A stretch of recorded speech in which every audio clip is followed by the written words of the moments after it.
It was the 1980s and a man was driving a narrowboat down the Shropshire Union Canal. As his family were inside preparing lunch, they passed underneath Bridge 39 and he took a look up. And as he did, he saw something utterly unbelievable. But that's not the start of our story. For that, we've got to go back a further 100 years to tell the story of the Shropshire Man Monkey.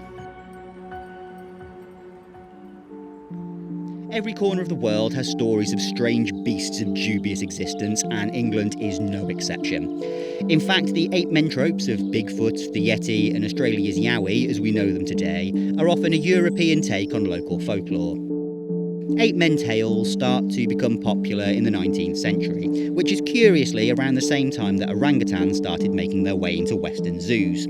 European stories of wild men, or woodwoes, which were wild, hairy and humanish, have been around since medieval times. So when you add in the wild, hairy and humanish orangutan, which literally translates to forest person, the concept of a large humanoid cryptid doesn't seem so far-fetched, especially in a world where new species were being discovered all the time and there were still blank spots on the map.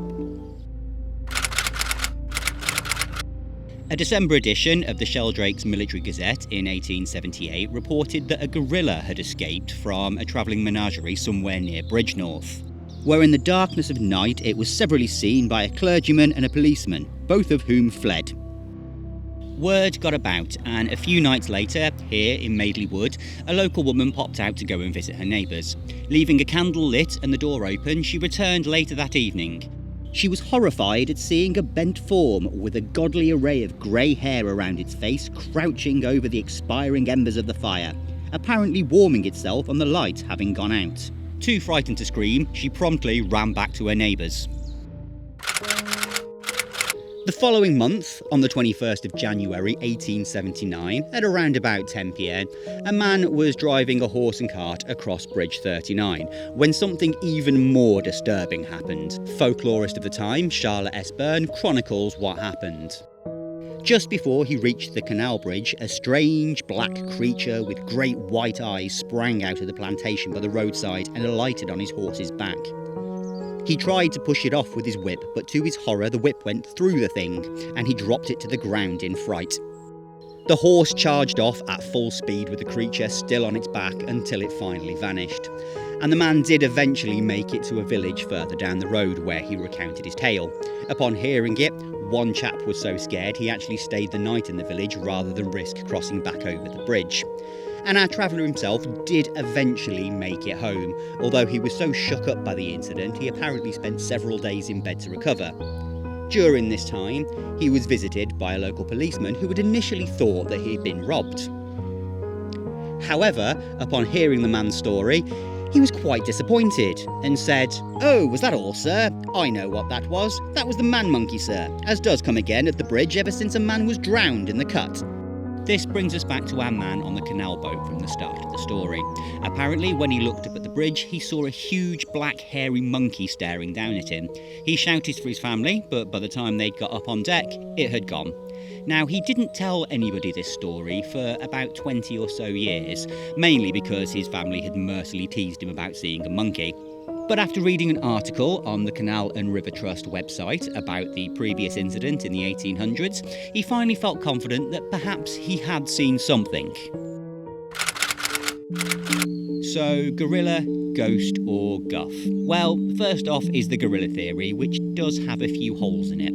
First one being that the only thing to reference this particular event is the Military Gazette. None of the local newspapers made any reference to an escaped gorilla or a travelling menagerie around the time. The second problem is gorillas aren't known for being nocturnal. They're normally daytime creatures, so the idea of one sneaking around at night doesn't really fit in with the biology.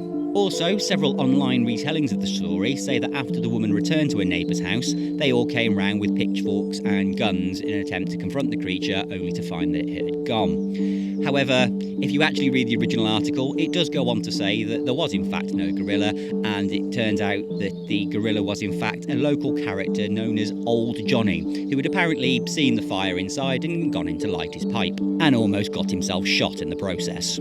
So that leaves the ghost explanation that this is the malevolent spirit of a man who had previously drowned in the canal. I do find this one quite interesting though, because I think it says a lot more about how our opinions on what a ghost actually is has changed over time, especially when you take into account sort of pop culture and technology, although that's a whole other rabbit hole to go down.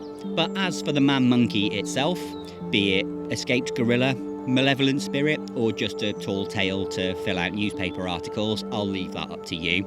Of course, if you have seen a random ape roaming the woodlands, please let me know in the comments below. But I do always keep my eye out whenever I cross over that bridge, just in case I see something. As for the bridge itself, it's a pretty cool structure, and I thought this little tale was a good excuse to come out and take some pictures of it. And if you enjoyed this little snippet of random folklore, let me know, because I do know of some other interesting spots that I could go and tell you about as well. But if you made it this far through the video, thank you very much for watching, and hopefully I'll see you in the next one.